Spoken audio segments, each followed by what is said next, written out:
Hi all. நான் இன்னைக்கு எப்படி ஹேர் டீடாங்கிளிங் அண்ட் ஹேர் ஆயிலிங் எப்படி பண்ணுறதுன்னு நான் காட்ட போகிறேன். சரி, நிறைய பேர் நம்மக்கிட்ட ஹேர் ஆயில் வாங்கிட்டு எப்படி ஹேர் ஆயிலிங் பண்ணுறதுன்ட்டு டவுட் இருக்குது. ஸோ அது இந்த வீடியோவில் கிளியர் ஆகுது. அண்ட் என் ஹேர் இதுதான் என் ஹேர். ஒரு லாங் ட்ரிப் போயிட்டு வந்ததுக்கப்புறம் என் ஹேரோட கண்டிஷன் இப்படி தான் இருக்கும். ஸோ அண்ட் நாங்கள் போயிட்டு வந்தது ஒரு சீ பிளேஸ்ன்றதுனால ஸோ சீ வாட்டர் தான் யூஸ் பண்ணுவோம். நாங்கள் ஹேர் வாஷ் பண்ணி அரௌண்ட் ஒரு 4 to 5 ஒரு ஆல்மோஸ்ட் ஒரு 1 வீக் கிட்ட ஆயிடுச்சு. ஸோ நான் டீடாங்கிளிங் எப்படி பண்ணுறதுன்னு நான் பார்த்தா நான் ஒயிட் டூத் இருக்கிற இது யூஸ் பண்ணிக்கணும். ஃபோம் யூஸ் பண்ணி தான் நீங்கள் இது பண்ணணும். இது இல்லைன்னா நீங்கள் டைரெக்டாக உடன் ஃபோம் அந்த மாதிரி கூட யூஸ் பண்ணிக்கலாம். நான் இந்த ஃபோம் யூஸ் பண்ணிக்கிறேன். ஸோ மெயினாக பிஃபோர் நான் என் ஹேரில் ஃபோம் யூஸ் பண்ணுறதுக்கு முன்னாடி நீ கை வச்சு நான் கொஞ்சம் கொஞ்சமாக டீடாங்கிள் பண்ணி வச்சுருவேன்.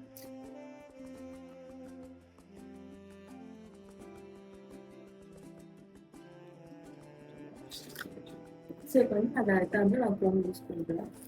எப்பவுமே பாட்டம் ஆஃப் ஹேரில் தான் இருக்கும். Bottom of the hair, then middle, then top of the hair. Actually எவ்வளோ ஃப்ரிஸி அண்ட் டேங்கிளான ஹேராக இருந்தாலுமே இந்த மாதிரி எல்லாம் உங்களுக்கு ஈஸியாக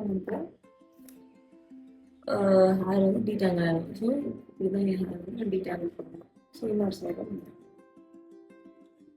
இதுதான் என்னோட ஹேரோட இதுன்னு நினைக்கிறேன். யூஸ்வலாக எனக்கு இதை விட 4 to 5 times அதிகமாக இருக்கும். எனக்கு நான் வீட்டில் ஒரு ஆயில் ப்ரிப்பேர் பண்ணுறேன். அந்த ஆயில் யூஸ் பண்ணி எனக்கு இது நல்லாவே எனக்கு ரெடியூஸ் ஆச்சு. அண்ட் எனக்கு பயங்கரமாக டேண்ட்ரஃப் இருக்கும். ஸோ நான் ஹேர் வாஷ் பண்ணி அரௌண்ட் ஒரு 4 to 5 மோர் தென் ஐ மீன் ஒரு வீக்கே ஆயிடுச்சு. பட் எனக்கு ஸ்டில் எனக்கு அந்த டேண்ட்ரஃபோட இதுவே வரல. ஸோ அதுக்குமே எனக்கு அந்த ஆயில் தான் மெயின் ரீசன். பிகாஸ் எனக்கு ஒரு 2 days ஹேர் வாஷ் பண்ணி 2 daysலேயே நல்ல டேண்ட்ரஃப் வந்துடும். பயங்கர இச்சியாக இருக்கும் ஸ்கேல்ப்பு. லைக் அந்த இச்சினஸ் எப்படின்னா ஒரு பெயின் எவ்வளோ ஒரு இச்சினஸ் இருக்குமோ அதை விட பயங்கரமாக இருக்கும். ஸோ அந்த மாதிரி தான் நான் ரொம்ப ஸ்ட்ரகிள் பண்ணி அதுக்கப்புறம் இந்த ஹேர் ஆயில் எனக்கு இந்த வருஷம் எனக்கு நல்லா யூஸ் ஆகிறதுனால நான் இதுவே இது பண்ணுறேன். ஆயிலிங் எப்படி பண்ணுறதுன்னு பார்த்துக்கோங்க. இந்த மாதிரி இருக்கும். ஸோ இதுதான் நான் யூஸ் பண்ணுறேன் ஹேர். ஸோ இந்த ஹேர் ஆயில் தான் என் ஹேருக்கு எவ்வளோ தேவையோ நான் எடுத்துக்கிறேன். கலர் இப்படி தான் இருக்கும். நல்ல டார்க் ஸ்மெல் பண்ணி பார்த்தீங்கன்னா நல்லா அந்த கருவேப்பிலை அண்ட் இதில் ஆட் பண்ணியிருக்க இன்க்ரீடியன்ஸோட ஸ்மெல் நீங்கள் நல்லாவே இது பண்ணலாம், ஃபீல் பண்ணலாம். அது உங்கள்கிட்ட ஒரு காட்டன் பேடோ இல்லை நார்மல் காட்டன் இருந்தாலும் எடுத்துக்கிட்டு உங்களோட ஸ்கேல்பில் டைரெக்டாக அப்ளை பண்ணணும்.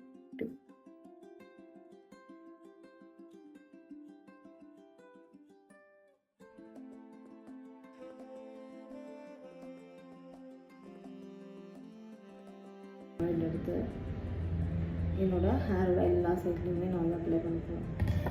அதெல்லாம் நல்லா பாவம் படுற அளவுக்கு வச்சுட்டு உங்களோட ஃபுல் ஹேரில் இப்படி லைட்டாக அந்த என்ன சொல்கிறது, உங்களோட இதை ஸ்கேல்ப் லைட்டாக அப்படி சுருங்கி விடுற மாதிரி இப்படி இப்படி பண்ணுவீங்க.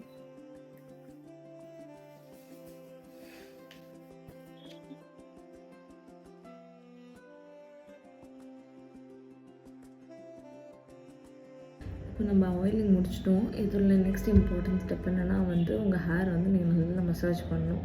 ஸோ மசாஜ் பண்ணுறதுக்கு நீங்கள் மசாஜை யூஸ் பண்ணலாம். ஆரல்ஸ் உங்களோட ஃபேமிலி மெம்பர்ஸ் யாராச்சும் கூப்பிட்டு நீங்கள் அப்படியே ஸ்கேல்ப் மசாஜ் பண்ண சொல்லலாம். நான் யூஸ்வலி என் அம்மா தான் ஸ்கேல்ப் மசாஜ் பண்ண சொல்லலாம். ஸோ இன்றைக்கி நான் அவங்க தான் பண்ண சொல்ல போகிறேன். ஸோ நெக்ஸ்ட்டு அந்த ஸ்டெப் பார்க்கலாமா?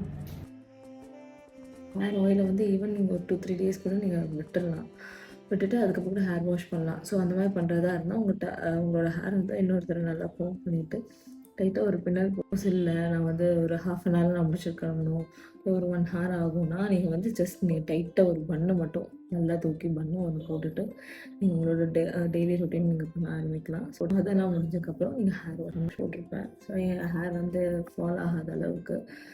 ஸோ இப்படி தான் இருக்கும். ஸோ இதுதான் என் ஹேர். ஸோ இவ்வளோ தான் எனக்கு டீடாங்கிள் பண்ணும்போது அண்ட் ஆயிலிங் பண்ணும்போது வந்த ஹேரை. Thank you from காரியல்.